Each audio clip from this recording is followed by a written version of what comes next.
പലരും തെറ്റിദ്ധരിക്കുന്നത് പോലെ ലൈംഗിക ശേഷിക്കുറവ് ഒരു രോഗമല്ല, ഒരു രോഗലക്ഷണം മാത്രമാണ്.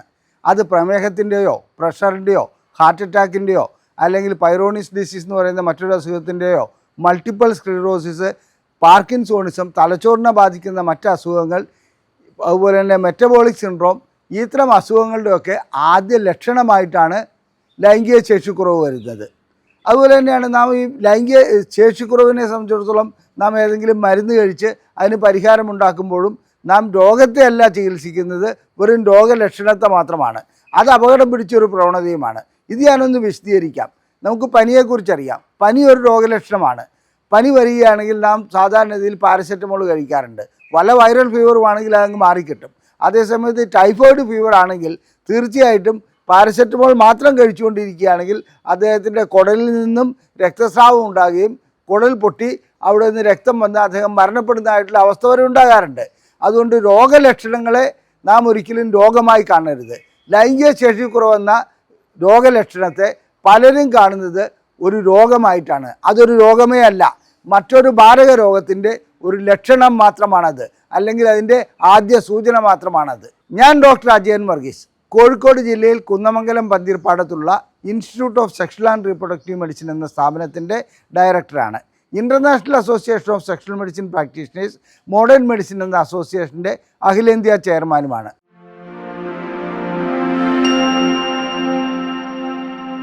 ഞാനിന്ന് നിങ്ങളോട് സംസാരിക്കുവാൻ പോകുന്നത് രോഗലക്ഷണങ്ങൾ അഥവാ രോഗലക്ഷണങ്ങൾ പ്രത്യക്ഷപ്പെടുന്നത് എങ്ങനെയാണ്. മാരക രോഗങ്ങളുടെ പല ലക്ഷണങ്ങളും പല രൂപത്തിൽ കാണാറുണ്ട്. ഇതിൽ ലൈംഗിക ശേഷിക്കുറവ് എന്നത് ഒരു രോഗലക്ഷണമാണ്. അത് കാണുന്നതിൻ്റെ കാരണങ്ങൾ എന്തെല്ലാമാണ്, ഏതെല്ലാം മാരക രോഗത്തിൻ്റെ പ്രതിഫലനമായിട്ടാണ് ഈ രോഗലക്ഷണം കാണപ്പെടുന്നത്. അതുപോലെ തന്നെ മറ്റ് മാരക രോഗങ്ങളൊന്നും നമുക്ക് പരിശോധന വഴിക്ക് കണ്ടെത്താൻ കഴിഞ്ഞുകൊള്ളണമെന്നില്ല. എന്നാൽ ഈ രോഗലക്ഷണം മാത്രം, അതായത് ലൈംഗിക ശേഷിക്കുറവ് മാത്രമായിരിക്കും ഒരുപക്ഷെ ആ രോഗത്തിൻ്റെ ആദ്യത്തെ ലക്ഷണം. അഥവാ മറ്റ് പരിശോധനകളൊന്നും നടത്തിയാൽ എല്ലാം നോർമലായിരിക്കും. ഉദാഹരണമായി ഒരു ഹാർട്ട് അറ്റാക്ക് ഉള്ള ഒരു വ്യക്തി, ഹാർട്ട് അറ്റാക്ക് വരാനുള്ള സാധ്യത ഉടലെടുക്കുന്നതിന് 2-3 വർഷം മുമ്പ് തന്നെ ലൈംഗികമായിട്ടുള്ള ശേഷിക്കുറവ് അനുഭവപ്പെടുന്നു. അദ്ദേഹത്തിൻ്റെ ECG എടുത്ത് നോക്കുകയാണെങ്കിൽ നോർമലായിരിക്കും. മറ്റ് എൻസൈം സ്റ്റഡി, ഡി ഡൈമർ, ഇതൊക്കെ നോർമലായിരിക്കും. എന്നിരുന്നാലും ഈ വ്യക്തിയെ സംബന്ധിച്ചിടത്തോളം ഒരു കാർഡിയോളജിസ്റ്റിനെ വഴിക്ക് പരിശോധിക്കുകയാണെങ്കിൽ നോർമലാണെന്നുള്ള റിസൾട്ട് കിട്ടും, ഒരു പ്രശ്നവുമില്ല എന്നുള്ളത് അവർ അഭിപ്രായപ്പെടുകയും ചെയ്യും. എന്നാൽ ഒരു സെക്സോളജിസ്റ്റ് പറയും, നിങ്ങൾക്ക് ഒരു 3 വർഷത്തിനുള്ളിൽ അല്ലെങ്കിൽ 4 വർഷത്തിനുള്ളിൽ ഹാർട്ട് അറ്റാക്ക് ഉണ്ടാകാനുള്ള സാധ്യതയുണ്ടെന്ന്. പല ഡോക്ടർമാരും ഈ കാര്യം ഇങ്ങനെ പറയുമ്പോൾ അതെങ്ങനെയാണ് ഒരു പരിശോധനയും നടത്താതെ, അഥവാ ECG നോർമലാണ്, മറ്റെല്ലാം നോർമലാണ്, പക്ഷേ നിങ്ങൾ എങ്ങനെയാണ് ഹാർട്ട് അറ്റാക്ക് ഉണ്ടാകാനുള്ള സാധ്യതയുണ്ടെന്ന് പറയുന്നത്? തീർച്ചയായിട്ടും ലൈംഗിക രോഗം അഥവാ ലൈംഗിക രോഗ വിദഗ്ധനെ സംബന്ധിച്ചിടത്തോളം ഒരു ശേഷിക്കുറവ് കാണുകയാണെങ്കിൽ അദ്ദേഹം ഒരു മാരക രോഗത്തിൻ്റെ, ഏത് മാരക രോഗത്തിൻ്റെ ഇതെന്നുള്ളതിനെക്കുറിച്ചാണ് ചിന്തിക്കുക. അപ്പോൾ ഫാമിലി ഹിസ്റ്ററി എടുക്കുന്നു. ഫാമിലി ഹിസ്റ്ററി എടുക്കുമ്പോൾ അദ്ദേഹത്തിൻ്റെ പിതാവിനോ മാതാവിനോ അമ്മാവന്മാർക്കോ ആർക്കെങ്കിലും ഹൃദ്രോഗ സംബന്ധമായ ലക്ഷണം ഉണ്ടായിരുന്നു എന്ന് ചോദിക്കുന്നു. അങ്ങനെ ഉണ്ടെങ്കിൽ മിക്കപ്പോഴും ആ വഴിക്ക് തന്നെയാണ് ഈ വ്യക്തിയും പോകുന്നതെന്ന് മനസ്സിലാക്കാൻ കഴിയും. അതുകൊണ്ടാണ് പറയുന്നത്, ലൈംഗിക രോഗ വിദഗ്ധനെ സംബന്ധിച്ചിടത്തോളം, സെക്സോളജിസ്റ്റിനെ സംബന്ധിച്ചിടത്തോളം ഇത് മനസ്സിലാക്കുവാൻ കാലാകാലമായി അദ്ദേഹം ആർജിച്ചെടുത്തിരിക്കുന്ന ഒരു അറിവ് വഴിക്കാണ് ഇത് മനസ്സിലാക്കുന്നത്, അല്ല ECG എടുത്തുകൊണ്ടല്ല. ഇനി ലൈംഗിക ശേഷിക്കുറവുള്ള ഒരു വ്യക്തി വരികയാണ്, അദ്ദേഹത്തിൻ്റെ ECG എടുക്കുന്നുണ്ട്. പല രോഗികളും ചോദിക്കുന്ന ഒരു ചോദ്യമാണ്, എനിക്ക് ഹാർട്ടിന് പ്രശ്നമൊന്നുമില്ല, പിന്നെ എന്തിനാണ് ECG എടുക്കുന്നത്? മിക്ക രോഗികൾക്കും രോഗലക്ഷണം ലൈംഗിക ശേഷിക്കുറവായിരിക്കും, പക്ഷേ ഒളിഞ്ഞു കിടക്കുന്നത് ഹൃദ്രോഗമായിരിക്കും. അതുകൊണ്ടാണ് ECG എടുക്കുന്നത്, ഡി ഡൈമർ അങ്ങനെയുള്ള ടെസ്റ്റുകൾ ചെയ്യുന്നത്. ഞാനപ്പോൾ ഹൃദ്രോഗത്തെക്കുറിച്ച് പറഞ്ഞു. ലൈംഗിക ശേഷിക്കുറവ് അനുഭവപ്പെടുന്നത് ഒരു രോഗലക്ഷണമാണ്. ആ ലക്ഷണത്തിൽ പ്രധാനപ്പെട്ട ഒന്നാണ് ഹൃദ്രോഗം. ഇനി നമുക്ക് പ്രമേഹത്തിലേക്ക് വരാം. നമുക്കെല്ലാവർക്കും അറിയാം, പ്രമേഹ രോഗികളെ സംബന്ധിച്ചിടത്തോളം ലൈംഗിക ശേഷിക്കുറവ് അതിൻ്റെ കൂടപ്പിറപ്പാണ്. ഇതിൻ്റെ കാരണം ഒന്ന്, രക്തക്കുഴലുകൾ ബ്ലോക്കാവുന്നുണ്ട്, ഹോർമോണുകൾ കുറയുന്നുണ്ട്, അതുപോലെ തന്നെ ഞരമ്പുകൾക്ക് ക്ഷീണം സംഭവിക്കുന്നുണ്ട്. എന്നാൽ രക്തം പരിശോധിച്ച് നോക്കുകയാണെങ്കിൽ അവർക്ക് ഷുഗറുണ്ട്. അതായത് ആഹാരം കഴിക്കുന്നതിന് മുമ്പും ആഹാരം കഴിച്ചതിന് ശേഷമുള്ള ഷുഗർ പരിശോധിക്കുകയാണെങ്കിൽ അതിൽ വ്യതിയാനം കാണുന്നു, അവർക്ക് പ്രമേഹമുണ്ടെന്ന് മനസ്സിലാക്കാൻ കഴിയും. ചില പ്രമേഹ രോഗികളെ സംബന്ധിച്ചിടത്തോളം അവർക്ക് പ്രമേഹമൊക്കെ നോർമലായിരിക്കും, മൂത്രത്തിലോ രക്തത്തിലോ പഞ്ചസാരയുടെ അളവ് കാണുകയില്ല. ഇങ്ങനെയാണെങ്കിലും ശരി, ആദ്യ ലക്ഷണം ലൈംഗിക ശേഷിക്കുറവായിരിക്കും. അവിടെയും ലൈംഗിക രോഗ വിദഗ്ധൻ അവരോട് ചോദിക്കുന്നത് നിങ്ങളുടെ കുടുംബത്തിൽ ആർക്കെങ്കിലും പ്രമേഹമുണ്ടോ. ഞാൻ നേരത്തെ സൂചിപ്പിച്ച പോലെ ബന്ധുക്കൾ എന്നുള്ളതിലല്ല, അച്ഛൻ, അമ്മ, അമ്മാവന്മാർ, ഇവർക്ക് ആർക്കെങ്കിലും പ്രമേഹമുണ്ടോ. അങ്ങനെ പ്രമേഹമുണ്ടെങ്കിൽ ഈ വ്യക്തിക്കും പ്രമേഹം ഒരു 2-3 വർഷത്തിനുള്ളിൽ വരാനുള്ള സാധ്യതയുണ്ടെന്നുള്ളതിൻ്റെ ആദ്യ ലക്ഷണമാണ് ലൈംഗിക ശേഷിക്കുറവ്. അപ്പോൾ 2 രോഗം നമ്മൾ സംസാരിച്ചു കഴിഞ്ഞു. അതായത് ഹൃദ്രോഗത്തെക്കുറിച്ച് സംസാരിച്ചു, പ്രമേഹത്തെക്കുറിച്ച് സംസാരിച്ചു. ഒരു ടെസ്റ്റ് വഴിക്കും പ്രമേഹമുണ്ടെന്നോ ഹൃദ്രോഗമുണ്ടെന്നുള്ളോ കിട്ടുന്നില്ലെങ്കിൽ കൂടി തീർച്ചയായിട്ടും അദ്ദേഹത്തിന് പ്രമേഹം വരുവാനുള്ള സാധ്യതയുണ്ട് എന്നുള്ളതാണ് അത് തെളിയിക്കുന്നത്. ആദ്യ ലക്ഷണം ലൈംഗിക ശേഷിക്കുറവായിരിക്കും. ഇനി മൂന്നാമതായി പ്രഷറിനെ സംബന്ധിച്ചിടത്തോളം സാധാരണ രീതിയിൽ പ്രഷറും കുടുംബപരമായിട്ട് വരുന്ന ഒരു അസുഖമാണ്. അല്ലാതെ മാനസികമായ പ്രശ്നങ്ങൾ കൊണ്ടും അതുപോലെ തന്നെ ടെൻഷൻ കൊണ്ടും ഒക്കെ പ്രഷർ വരാറുണ്ട്. ചില ജീവിതശൈലി കൊണ്ടും പ്രഷർ വരാറുണ്ട്. അങ്ങനെ പ്രഷർ വരുന്ന വ്യക്തികളെ സംബന്ധിച്ചിടത്തോളം അവരുടെ BP അപ്പാരറ്റസ് എടുത്ത് പ്രഷർ നോക്കുകയാണെങ്കിൽ തീർച്ചയായിട്ടും പ്രഷർ കൂടിയിരിക്കുന്നതായി കാണാം. എന്നാൽ ചില വ്യക്തികളെ സംബന്ധിച്ചിടത്തോളം പ്രഷറൊന്നും കൂടിയിട്ടുണ്ടാവുകയില്ല. അവരുടെ രക്തക്കൊള്ളുകളുടെ എൻഡോത്തീലിയം, അതായത് ഉൾപ്പാളിക്കുള്ള ഡാമേജ് സംഭവിച്ചിട്ടുണ്ടാവാം, പ്രഷർ വരാനുള്ള സാധ്യത ആരംഭിക്കുന്നുണ്ടാവാം. അതിനു മുമ്പ് തന്നെ ലൈംഗിക ശേഷിക്കുറവ് അനുഭവപ്പെടുന്നു.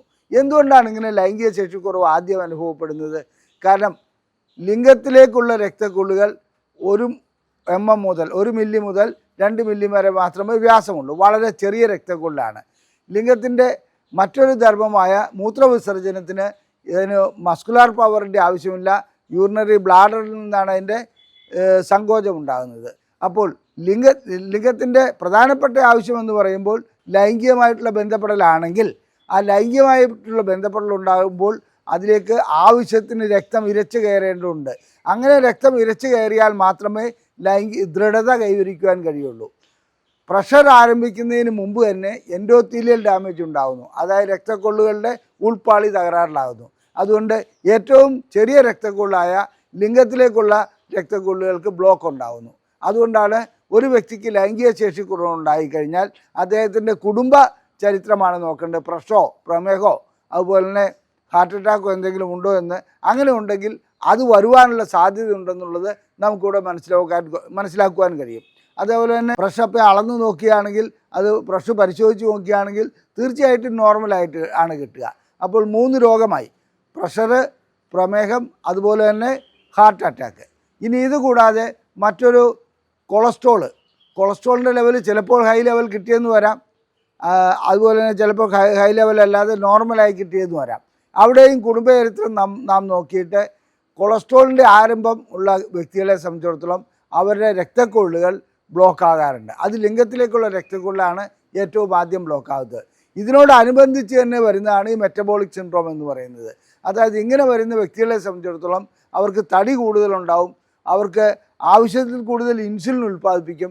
പക്ഷേ ഇൻസുലിൻ ഉൽപ്പാദിപ്പിച്ചാൽ പോലും, അതായത് പാൻക്രിയാസ് ഗ്രന്ഥി ഷുഗറിൻ്റെ ലെവൽ കൂടുമ്പോൾ, രക്തത്തിൽ ഷുഗറിൻ്റെ ലെവൽ കൂടുമ്പോൾ ഇൻസുലിൻ ഉൽപ്പാദിപ്പിക്കും. അങ്ങനെ ഇൻസുലിൻ ഉൽപ്പാദിപ്പിച്ചാലും അതിന് പ്രവർത്തിക്കാൻ കഴിയാത്ത ഒരവസ്ഥ കൊളസ്ട്രോളിൻ്റെ ലെവൽ കൂടുന്നതുകൊണ്ട് വരുന്നുണ്ട്. അങ്ങനെ കൊളസ്ട്രോളിൻ്റെ ലെവൽ കൂടുന്നതുകൊണ്ട് അവരുടെ റിസപ്റ്റർ, അതായത് ഇൻസുലിൻ വന്ന് പ്രതികരിക്കേണ്ട ആ ഭാഗം അടഞ്ഞു പോവുകയാണ്. അപ്പോൾ വീണ്ടും ഇൻസുലിൻ ഉൽപ്പാദിപ്പിക്കും. കാരണം ഷുഗറിൻ്റെ ലെവൽ അവിടെ കൂടുതലാണ്. അപ്പോൾ അവരുടെ പാൻക്രിയാസിൻ്റെ കപ്പാസിറ്റി തീരുന്ന ഒരവസ്ഥയിലേക്ക് പോകാറുണ്ട്. അതുകൊണ്ട് തന്നെ ഇത്തരം വ്യക്തികളെ സംബന്ധിച്ചിടത്തോളം, അതായത് കൊളസ്ട്രോൾ കൂടുതലുള്ള, തടി കൂടുതലുള്ള വ്യക്തികളെ സംബന്ധിച്ചിടത്തോളം അതിന് മെറ്റബോളിക് സിൻഡ്രോം എന്നാണ് പറയുന്നത്. ആദ്യ ലക്ഷണമായിട്ട് ലൈംഗിക ശേഷിക്കുറവ് അനുഭവപ്പെടാറുണ്ട്. ഇനി തലച്ചോറിനെ ബാധിക്കുന്ന 2 അസുഖങ്ങളാണ്. ഒന്ന് മൾട്ടിപ്പിൾ സ്ക്ലിറോസിസ് എന്ന് പറഞ്ഞാൽ തലച്ചോറിലെ ഞരമ്പുകൾക്ക്, അതായത് ന്യൂറോണാണ് ഇവിടെ ഉദ്ദേശിക്കുന്നത്, രക്തക്കൊള്ളല്ല. ആ ന്യൂറോണുകൾക്ക് അതിൻ്റെ ആവരണമായിട്ടുള്ള ഒരു മൈലിനേഷൻ എന്ന് പറയും, അതങ്ങോട്ട് തകരാറിലാകുക. അങ്ങനെയുള്ള അവസ്ഥയിൽ മൾട്ടിപ്പിൾ സ്ക്ലിറോസിസ് എന്നുള്ള ഒരു രോഗം ആരംഭിക്കുന്നു. ഇത് ആരംഭിക്കുന്നതിന് ഒരു 6 മാസം മുമ്പ് തന്നെ ലൈംഗിക ശേഷിക്കുറവ് അനുഭവപ്പെടുന്നതായി കാണാം. കാരണം തലച്ചോറിൽ നിന്ന് വരേണ്ട സിഗ്നലുകൾ, അതായത് ഹോർമോൺ ഉൽപ്പാദിപ്പിക്കാനും രക്തക്കൊള്ളൽ വികസിപ്പിക്കാനും ഒക്കെയുള്ള സിഗ്നലുകൾ വേണ്ട രീതിയിൽ വരാതിരിക്കുന്നു. അപ്പോൾ നാം മൾട്ടിപ്പിൾ സ്ക്ലിറോസിസിനെ കുറിച്ചും പറഞ്ഞു കഴിഞ്ഞു. ഇനി അടുത്തത് പാർക്കിൻസൺസ് ഡിസീസാണ്. പാർക്കിൻസൺസ് ഡിസീസിൻ്റെ ആദ്യ ലക്ഷണം ലൈംഗിക ശേഷിക്കുറവാണ്. മറ്റ് പരിശോധനകളൊക്കെ നോർമലായിരിക്കും. എന്നിരുന്നാലും ഇത്തരം രംഗങ്ങളിൽ ആദ്യം കാണപ്പെടുന്നത് അവർക്ക് ലൈംഗിക ശേഷി കുറവായിരിക്കും. അതിനുശേഷമാണ് കൈവിറയലും മറ്റുമൊക്കെ വരുന്നത്. ചില വ്യക്തികളുടെ ലിംഗം ഒരു പരിധി കഴിഞ്ഞാൽ വളഞ്ഞു പോകുന്നതായി കാണാം. അത് വളഞ്ഞിങ്ങനെ ഇരിക്കുന്നതുകൊണ്ട് ലൈംഗികമായി ബന്ധപ്പെടാൻ കഴിയാത്ത അവസ്ഥ വരെ ഉണ്ടാകാറുണ്ട്. എന്തുകൊണ്ടാണ് ലിംഗം ഇങ്ങനെ വളഞ്ഞു പോകുന്നത്? അതിന് പൈറോണിസ് ഡിസീസ് എന്നാണ് പറയുന്നത്. അതെന്തെങ്കിലും ആകട്ടെ, ആ ലിംഗം വളയുന്നതിൻ്റെ പ്രശ്നം എന്താണെന്ന് വെച്ചാൽ ലിംഗത്തിനകത്തുള്ള കോർപ്പസ് കവേർനസിനകത്തുള്ള ആ പ്രദേശത്തുള്ള രക്തക്കൊഴുകൾ ബ്ലോക്കായിട്ട് അവിടെ ചതവുണ്ടാകുക, അല്ലെങ്കിൽ മറ്റു രീതിയിൽ ചതവുണ്ടാകുക, ഇങ്ങനെയൊക്കെ ഒരു ഫൈബ്രോസിസ് അവിടെ ഡെവലപ്പ് ചെയ്യുകയാണ്. അങ്ങനെ ഡെവലപ്പ് ചെയ്യുന്നതുകൊണ്ടാണ് ലിംഗം ഒരു വശത്തേക്ക് വളഞ്ഞു പോകുന്നത്. അങ്ങനെ വളഞ്ഞു പോകുന്ന വ്യക്തികളെ സംബന്ധിച്ചിടത്തോളം അവർക്ക് ഏറ്റവും ആദ്യം അനുഭവപ്പെടുന്നത് ലൈംഗികമായിട്ടുള്ള ബലക്കുറവാണ്. അതിനുശേഷമാണ് ലിംഗം വളയുന്നതായിട്ട് അവർ കാണുന്നത്. ഇതിൻ്റെ കാരണവും ഇത് തന്നെയാണ്. ലിംഗം വളയുന്നതിന് മുമ്പ് തന്നെ ലൈംഗിക ശേഷിക്കുറവ് അനുഭവപ്പെടുന്നു. അതൊരു സൂചനയാണ്. അപ്പോൾ ഡോക്ടർമാർ സാധാരണഗതിയിൽ എന്താണെന്ന് വെച്ചിട്ടുണ്ടെങ്കിൽ ഇതെന്താണ് ഇതിൻ്റെ കാരണമെന്ന് കണ്ടുപിടിക്കാൻ സ്കാനിങ്ങോ അങ്ങനെ വല്ലതുമൊക്കെ ചെയ്യുകയാണെങ്കിൽ അത് മനസ്സിലാക്കാൻ കഴിയുള്ളൂ. അതിനു മുമ്പ് തന്നെ രോഗി മെഡിക്കൽ ഷോപ്പിൽ പോയിട്ട് സിഗ്നാഫിൽ പോലെയോ അല്ലെങ്കിൽ വയാഗ്ര പോലെയോ എന്തെങ്കിലുമൊക്കെ ഗുളിക കഴിച്ച് കാലം മുന്നോട്ട് കൊണ്ടുപോകും. അതിനുശേഷം ഇത് നന്നായി വളയുമ്പോൾ മാത്രമാണ് ഡോക്ടറുടെ അടുക്കിലെത്തുക. ഞാനൊരു കാര്യം പറയാം, ലൈംഗിക ശേഷിക്കുറവ് കണ്ടു കഴിഞ്ഞാൽ ഏറ്റവും ആദ്യം ചെയ്യേണ്ടത് വയാഗ്ര എടുത്ത് കഴിക്കലല്ല, അല്ലെങ്കിൽ മെഡിക്കൽ ഷോപ്പിൽ പോയിട്ട് ആയുർവേദം എന്നൊക്കെ പറഞ്ഞ് പല ഗുളികകൾ കിട്ടും. ഇതിനകത്തൊക്കെ മിക്ക ബിരുദന്മാരും വയാഗ്ര പോലെയുള്ള ഗുളികകൾ പൊടിച്ചിടുന്നതായും കാണപ്പെടുന്നുണ്ട്. എല്ലാവരും അല്ല, ചിലർ അങ്ങനെ ചെയ്യുന്നുണ്ട്. അതുകൊണ്ട് ഈ കഴിക്കുന്ന വ്യക്തിയെ സംബന്ധിച്ചിടത്തോളം അവർക്ക് അസുഖം മാറിയതായിട്ട് തോന്നും. വാസ്തവത്തിൽ അസുഖം മാറുകയല്ല ചെയ്യുന്നത്. ആ അസുഖം അവിടെ മാസ്ക് ചെയ്യപ്പെടുക, മറച്ചു വയ്ക്കപ്പെടുക മാത്രമാണ് ചെയ്യുന്നത്. അതുകൊണ്ട് ഈ പൈറോണിസ് ഡിസീസ് പോലെയുള്ള അസുഖമാണെങ്കിൽ പോലും അതിന് മുൻകൂട്ടി സൂചന ലഭിക്കുന്നത് ലൈംഗിക ശേഷിക്കുറവായിട്ടായിരിക്കും. അടുത്തത് വൃക്കരോഗങ്ങളെക്കുറിച്ച് നമുക്കെല്ലാവർക്കും അറിയാം. മൂത്രം പോകാൻ തടസ്സം നേരിടുക, അതുപോലെ തന്നെ മൂത്രം ഉണ്ടാകുന്നതിന് കുറവ് വരിക, നീര് വരിക, ഇങ്ങനെയൊക്കെയുള്ള പ്രശ്നങ്ങളാണ് വൃക്കരോഗത്തിലുണ്ടാകുന്നത്. മാത്രമല്ല വൃക്കരോഗം ഒരു സൈലൻറ്റ് കില്ലറാണ്. അത് സാധാരണ രീതിയിൽ നാം അറിയാതെ പോകുന്നു, പിന്നെ അവസാനമാണ് നാം ചികിത്സയ്ക്ക് പോകാറുണ്ട്. എന്നാൽ വൃക്കരോഗമുള്ള വ്യക്തികളെ സംബന്ധിച്ചിടത്തോളം ആദ്യമായിട്ട് യൂറിയ കൂടുന്നുണ്ടാവും. യൂറിയ കൂടുന്നത് നൈട്രിക് ഓക്സൈഡിൻ്റെ ഉൽപ്പാദനം കുറയ്ക്കും. നൈട്രിക് ഓക്സൈഡിൻ്റെ ഉൽപ്പാദനം കുറയുന്നതോടുകൂടി ലൈംഗികമായിട്ടുള്ള ശേഷിക്കുറവ് അനുഭവപ്പെടും. അപ്പോൾ ഞാനൊരു കാര്യം പറയട്ടെ, ലൈംഗികമായിട്ടുള്ള ശേഷിക്കുറവ് അനുഭവപ്പെടുന്ന ചില വ്യക്തികളെ സംബന്ധിച്ചിടത്തോളം വൃക്കരോഗത്തിൻ്റെ ആദ്യ ലക്ഷണമായിട്ട് അത് കാണപ്പെടാറുണ്ട്. അപ്പോൾ ആ രീതിയിലുള്ള പരിശോധനകൾ നടത്തുന്നത് വളരെ നല്ലതാണ്. ഇനി ലിവർ, അതായത് നമ്മുടെ കരൾ സംബന്ധമായ ചില രോഗങ്ങളുടെ ആദ്യ ലക്ഷണം ലൈംഗിക ശേഷിക്കുറവായിരിക്കും. LFT ചെയ്യുകയാണെങ്കിൽ നമുക്ക് ഏറെക്കുറെ അതിനുള്ള കാരണങ്ങൾ കണ്ടുപിടിക്കാൻ കഴിയും. ലൈംഗിക ശേഷിക്കുറവ് വരുവാനുള്ള കാരണം ലിവർ സംബന്ധമായതാണോ കരൾ സംബന്ധമായതാണോ എന്നുള്ളത് അതുവഴിക്ക് മനസ്സിലാക്കുവാൻ കഴിയും. ഇനി ഇതുകൂടാതെ നല്ല അന്തസ്സായിട്ട് കൂർക്കം വലിക്കുന്ന ചില വ്യക്തികളുണ്ട്. ഈ കൂർക്കം വലിക്കുന്ന വ്യക്തികളെ സംബന്ധിച്ചിടത്തോളം കൂർക്കം വലി ഒരു സാധാരണ സംഭവമാണെന്നും അത് മറ്റുള്ളവരുടെ ഉറക്കം കെടുത്തുന്നു എന്നുള്ളത് മാത്രമായിട്ടാണ് കരുതുക. എന്നാൽ അങ്ങനെയല്ല. ഇവർക്ക് ചില സന്ദർഭങ്ങളിൽ സ്ലീപ്പ് അപ്നിയ എന്ന് പറയുന്ന ഒരു അവസ്ഥ ഉണ്ടാകാറുണ്ട്. എന്ന് പറഞ്ഞിട്ടുണ്ടെങ്കിൽ ഉറക്കത്തിൽ അവർക്ക് ശ്വാസ തടസ്സം ഉണ്ടാകുന്ന ഒരവസ്ഥയിലേക്ക് വരെ പോകും. അങ്ങനെ പോകുന്ന വ്യക്തികളെ സംബന്ധിച്ചിടത്തോളം അവർക്ക് ഈ കൂർക്കം വലിക്കൊക്കെ മുമ്പ് തന്നെ, കൂർക്കം വലിയോടനുബന്ധിച്ച് തന്നെ ലൈംഗിക ശേഷിക്കുറവ് കാണപ്പെടാറുണ്ട്. അത് ഈ സ്ലീപ്പ് അപ്നിയായിട്ട് ബന്ധപ്പെട്ട ഒരു പ്രശ്നമാണ്. അതിന് ശരിയായ പരിശോധന നടത്തി സ്ലീപ്പ് അപ്നിയ അത്തരം പ്രോബ്ലം ഉണ്ടോ എന്നുള്ള ഈ കൂർക്കം വലിക്കാരുടെ കാര്യത്തിൽ ശ്രദ്ധിക്കുകയാണെങ്കിൽ അവരുടെ ലൈംഗിക ശേഷിക്കുറവ് മാത്രമല്ല മറ്റ് മാരകമായിട്ടുള്ള അവസ്ഥകളിലേക്ക്, അതായത് കൂർക്കം വലി അത്ര നിസ്സാര കാര്യമായിട്ട് എടുക്കരുത്, അത്തരം മാരക അസുഖങ്ങളിൽ നിന്ന് അവരെ രക്ഷിക്കുവാൻ കഴിയും. ഇനി മറ്റൊരു രോഗമാണ് ഹൈപ്പോഗോണഡിസം. ഹൈപ്പോഗോണഡിസം എന്ന് പറഞ്ഞാൽ ഹോർമോൺ ലെവൽ, അതായത് ടെസ്റ്റോസ്റ്ററോൺ പോലെയുള്ള ഹോർമോണുകളുടെ ലെവല് കുറയുന്ന ഒരവസ്ഥയാണ്. അത് വരുന്നതിൻ്റെ ആദ്യ ലക്ഷണം സ്വാഭാവികമായിട്ടും ലൈംഗിക ശേഷിക്കുറവായിരിക്കും. ഇത്തരം കാര്യങ്ങളിൽ ഹോർമോൺ ലെവൽ പരിശോധിക്കുകയാണെങ്കിൽ നമുക്കത് മനസ്സിലാക്കുവാൻ കഴിയും. മാനസികമായ പിരിമുറുക്കങ്ങൾ, ഡിപ്രഷൻ അനുഭവപ്പെടുക, അങ്ങനെ വിഷാദ രോഗത്തിലേക്ക് പോവുക. വിഷാദ രോഗത്തിൻ്റെ ഏറ്റവും ആദ്യത്തെ ലക്ഷണം ലൈംഗിക ശേഷിക്കുറവായിരിക്കും. ലൈംഗിക ശേഷിക്കുറവ് അനുഭവപ്പെടുന്ന വ്യക്തികളെ സംബന്ധിച്ചിടത്തോളം ഇത്തരം രോഗങ്ങൾ, അതായത് ഞാനിവിടെ സൂചിപ്പിച്ച ഈ 10-12 രോഗങ്ങളിൽ ഏതെങ്കിലും ഒരു മാരക രോഗത്തിൻ്റെ ലക്ഷണമായിട്ടാണ് അത് അനുഭവപ്പെടുക. ഒരുപക്ഷെ ആ രോഗം പരിശോധന വഴിക്ക് കണ്ടെത്താൻ കഴിഞ്ഞോളണമെന്നില്ല. ചിലപ്പോൾ 2-3 വർഷം കഴിഞ്ഞിട്ടായിരിക്കും അത് കാണപ്പെടുക. അങ്ങനെ കാണപ്പെടുകയാണെങ്കിൽ കൂടി ലൈംഗിക ശേഷിക്കുറവ് അനുഭവപ്പെടുന്ന വ്യക്തികൾക്ക് നിരന്തരം പരിശോധനകൾ നടത്തിക്കൊണ്ടിരിക്കുകയാണെങ്കിൽ അവരെ ആ മാരക രോഗത്തിൽ നിന്ന് രക്ഷിക്കുവാൻ കഴിയും. അതുപോലെ തന്നെ ലൈംഗിക ശേഷിക്കുറവിനുള്ള ചികിത്സ നടത്തുന്നതോടൊപ്പം തന്നെ ഇത്തരം മാരക രോഗങ്ങൾക്കുള്ള പ്രൊഫൈലാറ്റിക് ട്രീറ്റ്മെൻറ്റ്, അതായത് അത് വരുവാതിരിക്കാനുള്ള ട്രീറ്റ്മെൻറ്റും നടത്തുകയാണെങ്കിൽ, അതായത് വ്യായാമം ചെയ്യുക, അതുപോലെ തന്നെ അതിൻ്റെ മരുന്നുകൾ വല്ലതും കഴിക്കേണ്ടതുണ്ടെങ്കിൽ അത് കഴിക്കുക, അതുപോലെ തന്നെ ആഹാരത്തിൽ നിയന്ത്രണം ഏർപ്പെടുത്തുക, ഇങ്ങനെയൊക്കെ ചെയ്യുകയാണെങ്കിൽ അവർക്ക് ആ മാരക രോഗം വരാതിരിക്കുകയും കൂടി ചെയ്യും. ഒരു കാര്യം ഇവിടെ സൂചിപ്പിച്ചു കൊള്ളട്ടെ, ഏത് രോഗത്തിനും അതായത് അതിൻ്റേതായ ലക്ഷണങ്ങൾക്കല്ല ചികിത്സിക്കേണ്ടത്, അതിൻ്റെ അടിസ്ഥാന കാരണത്തിനാണ്. ഞാനിപ്പോൾ സൂചിപ്പിച്ചു ലൈംഗിക ശേഷിക്കുറവ് എന്ന് പറയുന്നത് ഒരു 12 മാരക രോഗങ്ങളുടെ രോഗലക്ഷണം മാത്രമാണ്. അത്തരം ഏതെങ്കിലും രോഗം നിങ്ങളെ പിടികൂടുമ്പോൾ, നിങ്ങൾക്ക് വരുവാൻ പോകുന്ന അവസ്ഥ വരുമ്പോൾ മാത്രമാണ് നിങ്ങൾക്ക് ലൈംഗിക ശേഷിക്കുറവ് അനുഭവപ്പെടുന്നത്. അതുകൊണ്ടൊരു ലൈംഗിക രോഗവിദഗ്ധനെ കണ്ട് ശരിയായ പരിശോധനകൾ നടത്തി കാര്യങ്ങൾ മനസ്സിലാക്കി അതോടൊപ്പം തന്നെ ആ മാരക രോഗത്തിനുള്ള ചികിത്സയും നടത്തുന്നതാണ് ഈ ആരോഗ്യത്തിന് നല്ലത്, ലൈംഗിക ശേഷിക്കുറവ് വീണ്ടെടുക്കുവാനും നല്ലത്. അതല്ലാതെ ഏതെങ്കിലും ഒറ്റമൂലിയോ ഗുളികകളോ മെഡിക്കൽ ഷോപ്പിൽ പോയി കഴിക്കുന്നതല്ല.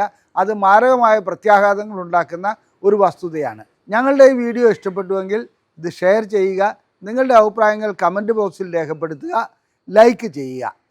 നിങ്ങൾക്ക് ലൈംഗികമായ പ്രശ്നങ്ങളെക്കുറിച്ച് കൂടുതൽ അറിയണമെന്നുണ്ടെങ്കിൽ ഞങ്ങൾ പ്രസിദ്ധീകരിക്കുന്ന ബുക്ക്ലെറ്റുകൾ സൗജന്യമായി നിങ്ങൾക്ക് അയച്ചു തരുന്നതാണ്.